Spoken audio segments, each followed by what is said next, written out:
ancient and magnificent, where the deeper I go, the more enigmatic it becomes. But I'm determined to get to the heart of it.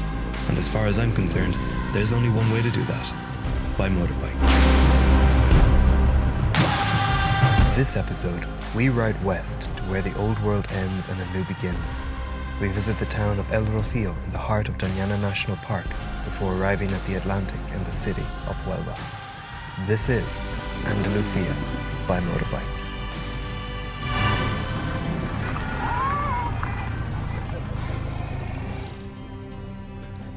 You alright?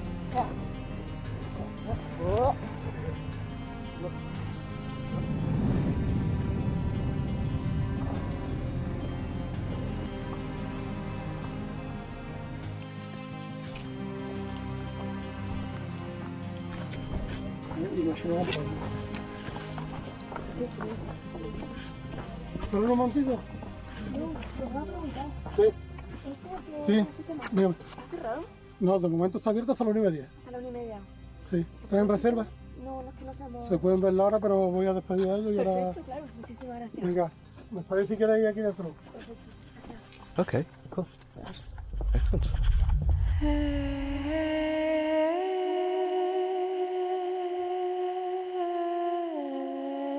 Nearly 5 millennia ago, the Neolithic inhabitants of what is today the province of Huelva covered the land with megalithic tombs for their dead, massive stone monuments aligned with the equinoxes and facing the rising sun. This is one of the most spectacular, Dolmen de Soto, near the town of Trigueros.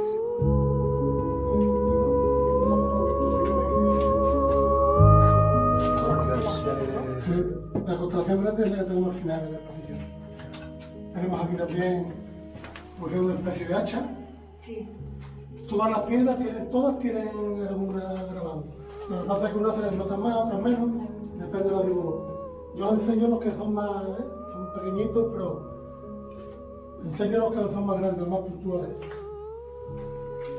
Tenemos también aquí.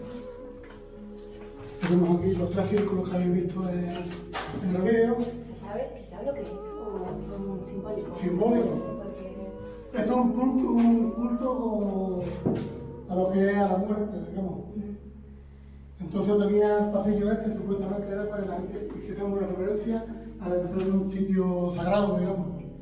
Por eso al ser por aquí trombado, y después te vas levantando con una reverencia que estás haciendo dentro.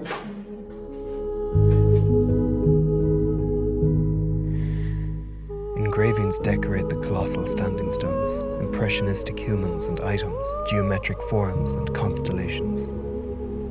8 individuals were discovered during excavations, lying peacefully for 4 millennia in a curled up fetal position, surrounded by their most precious earthly possessions.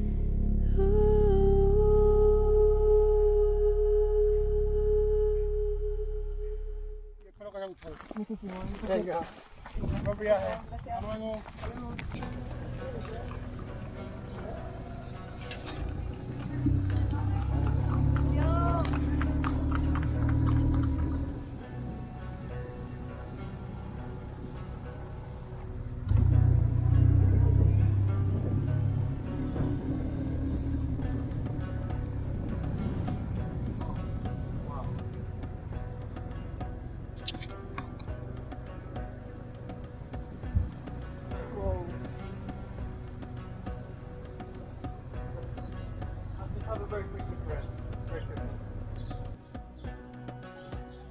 What do you suppose happened to the middle of the church?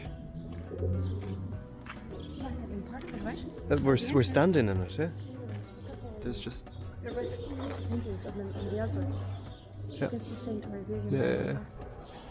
An example of Mudéjar Gothic architecture built over a former mosque. Alfonso X gave it to the Jews. Niebla in the 10th century. A synagogue. God, it's been everything. It's almost like, is that other place? What's that place? That place. That tiny little, insignificant building that causes no problems whatsoever. Yeah. Something in Cordoba, that Cathedral. cathedral mosque, I believe they call No, it. just cathedral. Cathedral, excuse Like me, that. only the cathedral, okay. ¿Castillo? ¿Estáis buscando el castillo? La verdad que hemos pasado y no estamos buscando nada, pero si lo Mira dónde dónde está. está. ¿Lo ves hacia arriba? Ah, eso lo hay en el castillo. Sí. ¿Entonces esto qué es?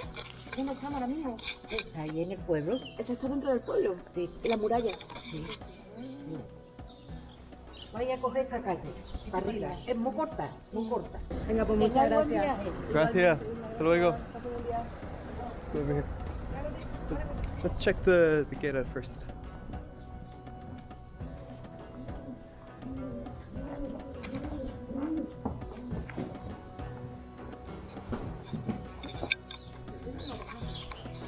Hmm? These are the walls. These are the walls. Yeah, it's massive. Niebla, yet another town with more history than I have time to learn or relish in. It's the curse of being a historian in Andalusia. The beautiful walls are predominantly 12th to 13th century Almohad era remains. Walls which, possibly, bore the brunt of gunpowder siege weapons for, possibly, the first time in Western Europe. Possibly. Alright, the first car we see, we'll stop for a coffee. Drove home 200 meters, not even that.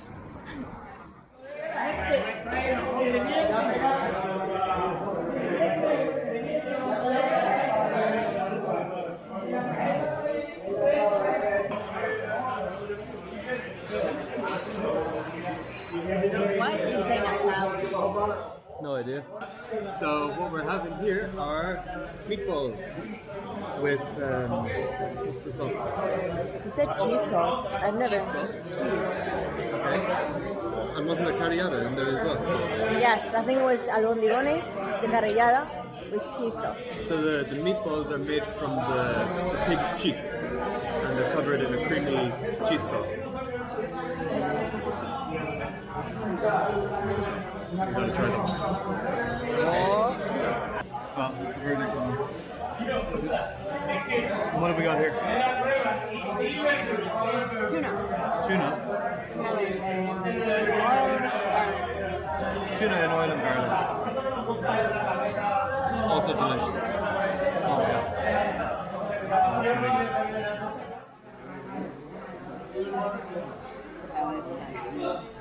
Luego muchas gracias.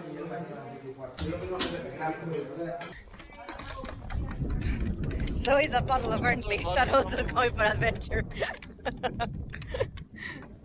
You think someone got a bit jealous of what we have on our It's like right? that meme. Mom, can we have X? Oh, we have X at home.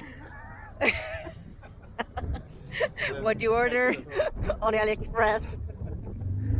What you get?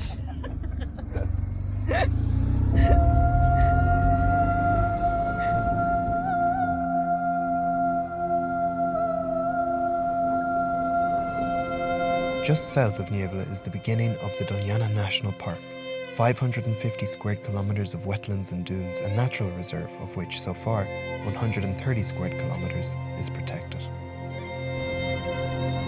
Battling the notorious summer wind, we drove into one of Europe's most biodiverse and unique ecosystems, home to the endangered Spanish imperial eagle and Iberian lynx, though we didn't see any. All we saw was plastic. Strawberry farms. Since its formation, conservationists have been fighting an uphill battle to preserve the park, but today, its future is more uncertain than ever, in no small part thanks to this place, El Rocio.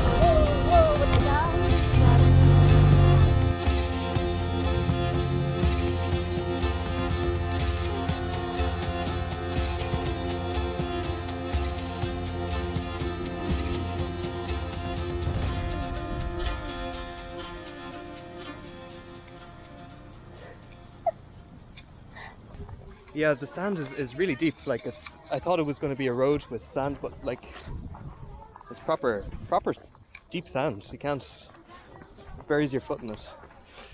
And that's sort of, I think, the main attraction for tourists is, oh look, it's a town that doesn't have roads, it's got sand. Because we're in the middle of Donana National Park, right? Well, Which- is it actually? I think This we are this is within- Plaza Donana, so Fair enough. I guess we are. I guess we are. And it's like a big sand dune essentially. And the town is built in the middle of it. So yeah, it's not very pretty, but it does look cool. Looks I a bit like a suppose. western. Yeah, and I suppose Western. that's the big attraction. Anyway, let's go see this famous church. No bikers here. I'm not surprised. I wonder why. This is where people find their horses and Yeah, big horse event. You guys can see this right now, but Frida is doing like a real enduro training right now for the Sahara.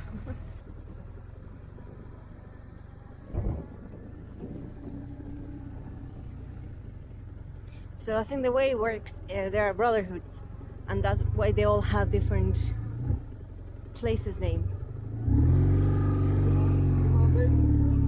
Oh my god! Oh, that's yourself there in the center? Oh yeah, they're getting ready. El Rocio is home to an annual religious festival which draws 1 million pilgrims to the town in a single weekend. This, coupled with the town's subsequent fame as a tourist destination, poses a serious challenge to the ongoing protection efforts for the reserve within which the town is located. Despite the damage, authorities at both the local and national level are unwilling to compromise a lucrative tourism trade for the sake of a few ducks.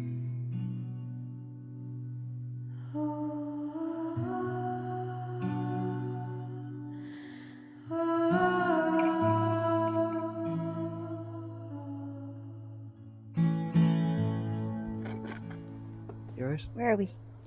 We are in Donana National Park, and we've actually been here before.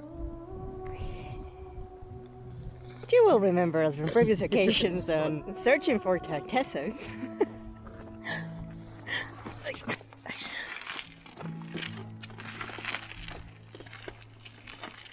How does it feel to be back on, like, you know, firm ground? Happy to be here. I'm happy to be alive after that fucking idiot nearly killed us. Yep. We're in a bad mood. We're pretty angry because we just had a near miss with a car. A completely deliberate fuck you to us because they had to. Anyway, yeah. Anyway, it's kind of appropriate that we're talking about ignorant people who don't give a fuck because we're in Donana National Park. have you seen all this plastic? And this place is severely under threat because of ignorance and people not giving a fuck. Let me explain.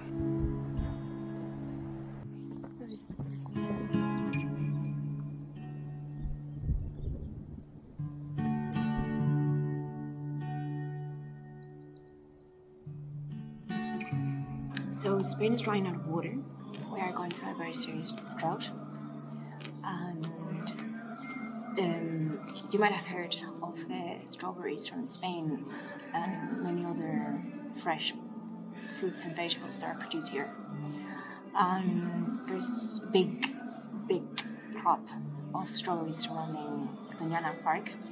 And due to the drought, many of these crops are, under danger at the moment because they're not getting enough water. But traditionally has been illegal wells, which take the water from the national park.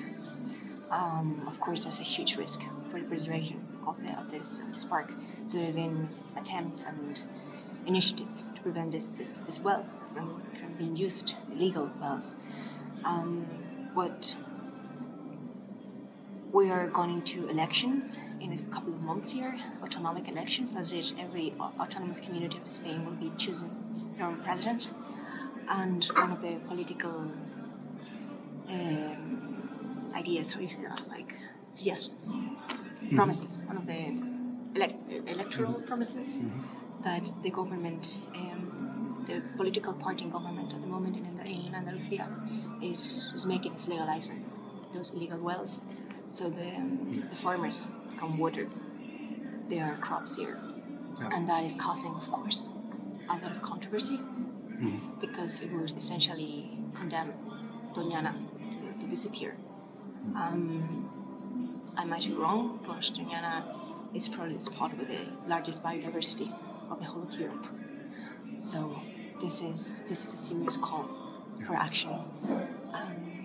The European Union has even intervened and said they're never going to allow this to happen. But of course, the idea is there, and that's scary. That's scary enough. Yeah, it's a dangerous time for Spain, because if they don't make the right choices, and everybody knows what the right choices should be, you can't keep intensive strawberry farming in the middle of a national park in the middle of a drought. Because, okay, you might save this year's crop if you extract all the water from the wells here, but once you've done that, as Marina says, the park will just dry up, and next year nobody's going to get any crop anyway.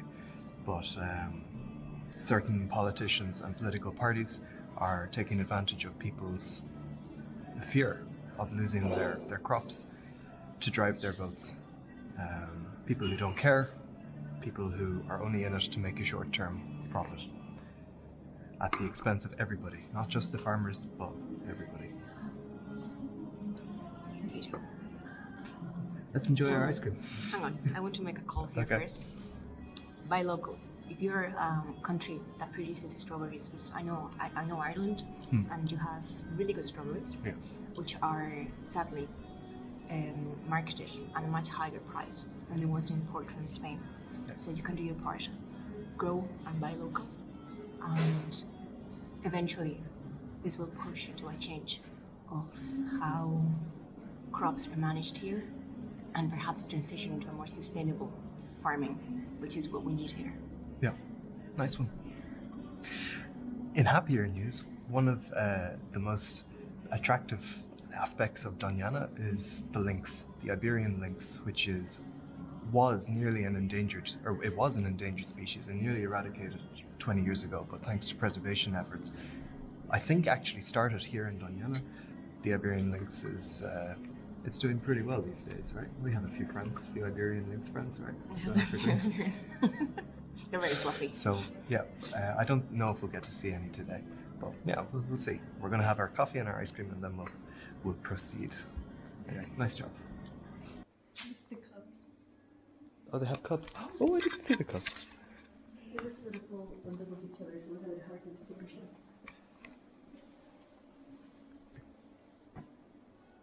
Oh, look at them.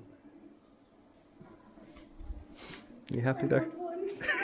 No, Marina, you have two cats. And they'd eat your cats. Most endangered species of cat. At home, please, please, please. Riding west into the evening sun towards Huelva, it begins.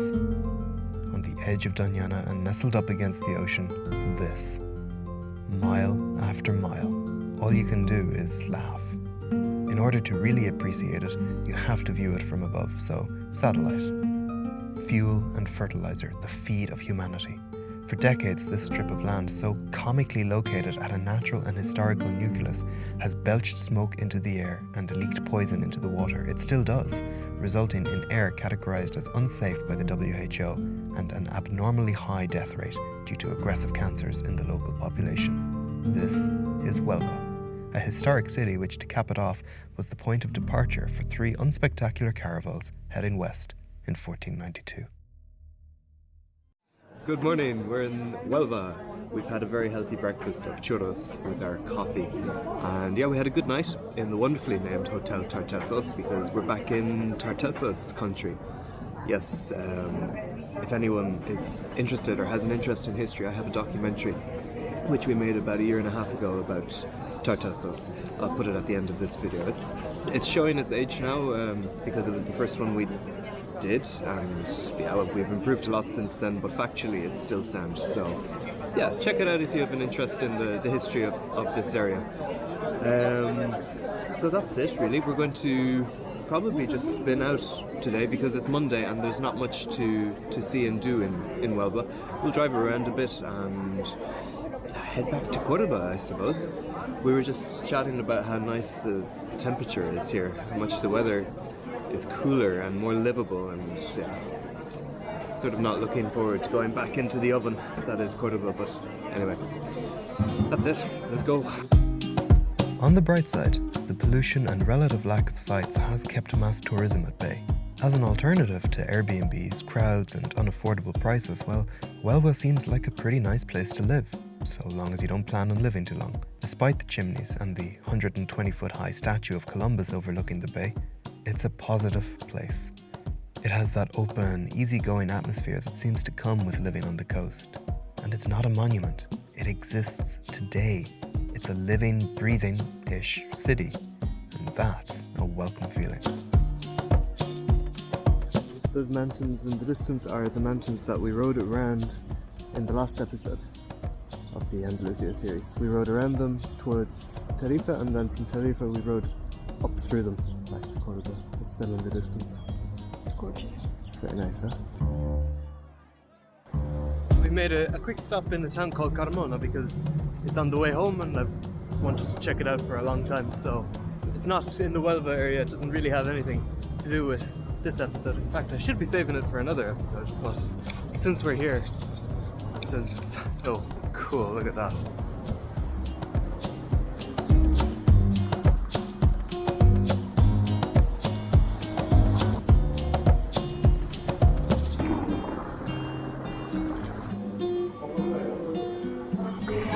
Oh yes, yes, yes, yes, yes. Anyway, that's it for today. Thanks very much for watching. I'm gonna wrap it up here. The ride, we've about an hour and a bit left to go to get back to Cordoba. The ride from Huelva to here was just motorway, so yeah, we're gonna finish up here. I have to say, riding through Huelva, we saw Cabeza de la Hoya, which, if some of you have watched the Searching for Tartessos doc, that hill that we filmed that was under threat of housing development, there's still nothing there. So I suppose no news is good news as far as these things go. Again, I'll put that video at the end right here, so check it out if you're interested in a little bit of ancient Spanish history. That's it. Did you enjoy? I did very much. Yeah, we had a really nice time. It's a nice part of the country, not very touristy at all. So it's good to get out. Right, well, we'll see you next time. Thanks for watching. Bye bye.